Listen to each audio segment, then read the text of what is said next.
जय हिंद दोस्तों, मेरा नाम है अमित। आप देख रहे हैं हमारा यूट्यूब चैनल एजे एकेडमी। दोस्तों, आज के इस वीडियो में हम बात करने वाले हैं प्रतिस्थापन विधि से दो समीकरण दी होती हैं, उनके मान x तथा y के मान कैसे निकालें। दोस्तों, पिछली वीडियो में मैंने बताया था कि कोई दो समीकरण दी हुई हैं, उनका विलोपन विधि से मान कैसे निकाला जाता है। अब आज हम उनको प्रतिस्थापन विधि से कैसे लगाएं ये देखने वाले हैं। तो यहाँ पर हमारे पास दो समीकरणें दी होती हैं। मान लीजिए ये समीकरण पहली है और ये हमारी दूसरी समीकरण है। दो समीकरण दी हुई हैं। अब हम क्या करते हैं, हमारे पास इसमें हर एक समीकरण में दो वेरिएबल, वेरिएबल मतलब चर, कितने x तथा y, दो चर। तो प्रतिस्थापन विधि क्या होती है? प्रतिस्थापन विधि में क्या किया जाता है कि एक चर का मान दूसरे चर के पदों में ज्ञात किया जाता है पहले, फिर उसको जो वो मान आता है चर का, उस चर के मान को दूसरे वाले में प्रतिस्थापित कर दिया जाता है। तो हमें जो पहला वाला चर है उसका मान प्राप्त हो जाता है। जैसे हम सबसे पहले क्या करते हैं, इसमें से कोई एक समीकरण उठा लेते हैं। मान लिया हमने समीकरण नंबर 2 को उठाया, समीकरण नंबर 2 को, समीकरण 2 में हमने समीकरण 2 को उठा लिया, x minus y is equal to 4।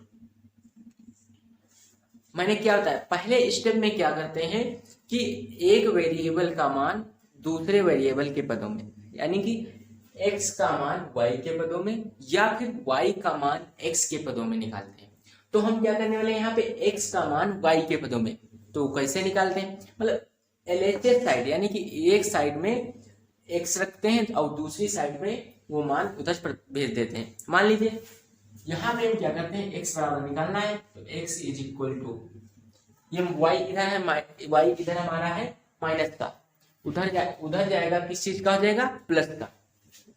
और ये 4 है पहले से ही, 4 प्लस y, इसको मान लीजिए समीकरण नंबर 3। हमने क्या किया, एक चर यानी कि x का मान y के पदों में निकाल लिया।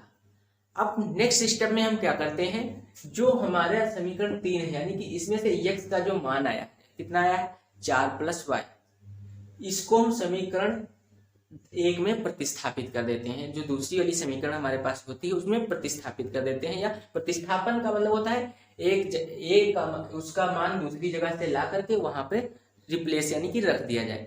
हमारे पास पहली समीकरण है क्या, हमारे पास पहली समीकरण है x plus y is equal to 14।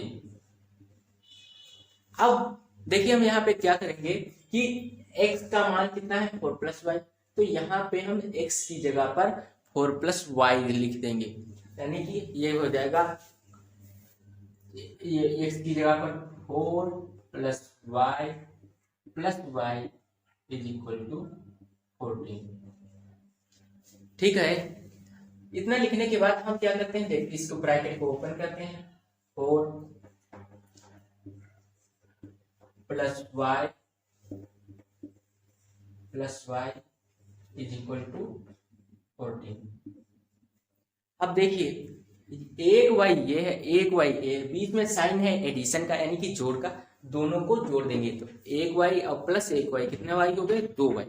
इसको लिखेंगे 4 plus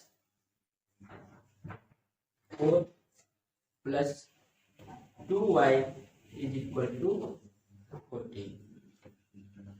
4 plus 2 y is equal to 14।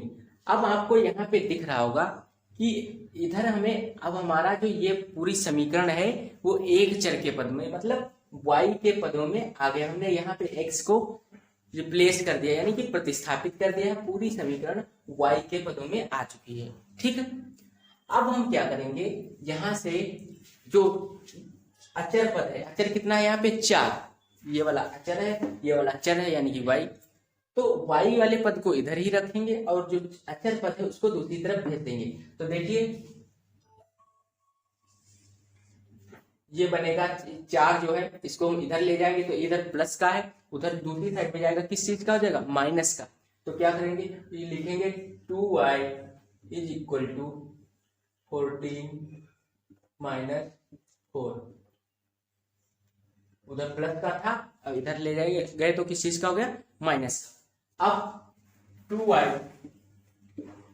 Is equal to 14 minus 4 कितना बचेगा, 10 बचेगा, यहाँ पे 10 लिख देंगे। अब हम देखते हैं यहाँ पे y के साथ y का कांस्टेंट कितना, 2, हमें ज्ञात क्या करना है, y का मान निकालना है। तो यहाँ पे y के साथ में जो है ये गुणे में है, जो 2 है ये गुणा में लिखा हुआ है, हम इसको क्या करेंगे, दूसरी साइड में जब भेजेंगे तो ये भाग में पहुंच जाएगा। तो क्या लिखेंगे, y इज इक्वल टू 10/2, ये कितना है, 2 10 2 5 10, यानी कि y इज इक्वल टू 5। यहाँ पर हमारा मान y का कितना आया, 5 आ चुका है। अब हम क्या करेंगे, जो ये y का मान निकाला, यानी कि एक चर पद का मान आ चुका है, दूसरे वाले चर यानी कि समीकरण 3 जो है, अब हमें y का मान निकल चुका है, हमें x का मान निकालना है। तो हमारे पास एक समीकरण हमने बनाई थी x is equal to 4 + y, हमें x का ही मान निकालना है, इसीलिए हम समीकरण 3 में y के मान को रख देंगे। तो समीकरण 3 हमारी क्या है, x minus x is equal to 4 y, ठीक, हमारी समीकरण है x is equal to 4 + y।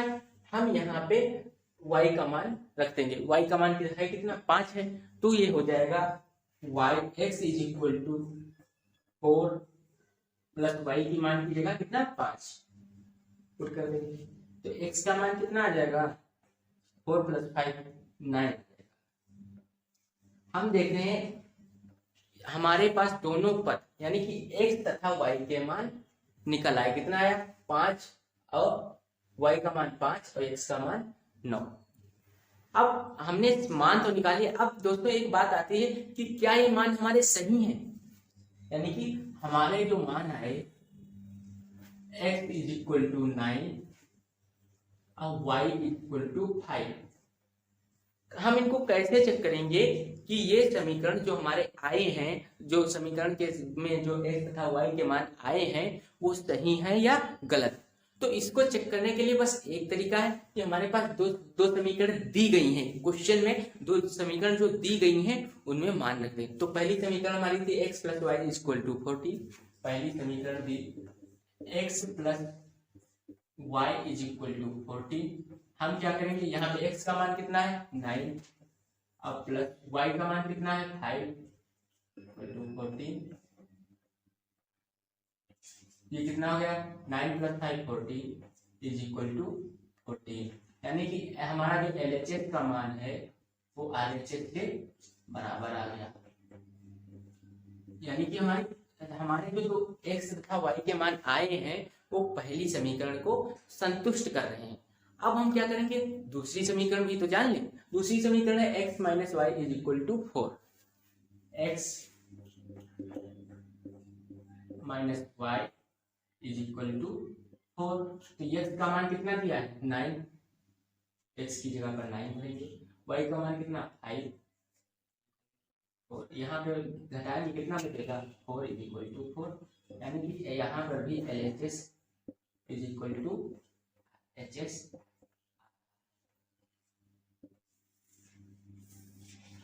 एक बार रिवीजन में देखें तो सबसे पहले हम क्या करना होता है, हमारे पास कोई 2 समीकरणें दी होती हैं, जैसे हमारे पास दी थी x + y is equal to 14, x - y is equal to 4।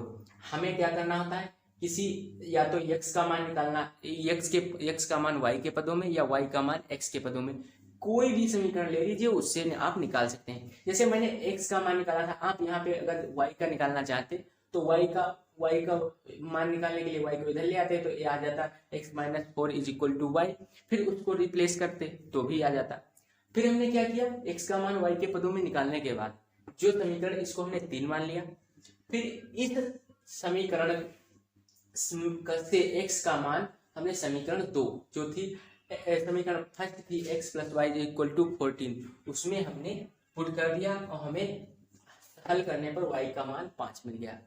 अब हमने क्या किया, y का यह मान जो हमने समीकरण 3 x का मान जो y के पदों में था वहां पे y का मान पुट कर दिया, जब वहां पे पुट किया तो x की वैल्यू हमें मिल गई।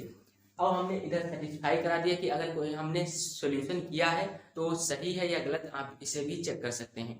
दोस्तों अगर आपको हमारा वीडियो पसंद आया हो तो हमारे वीडियो को इस लाइक करें, और अगर आप हमारे चैनल पर नए हैं तो चैनल को सब्सक्राइब कीजिए।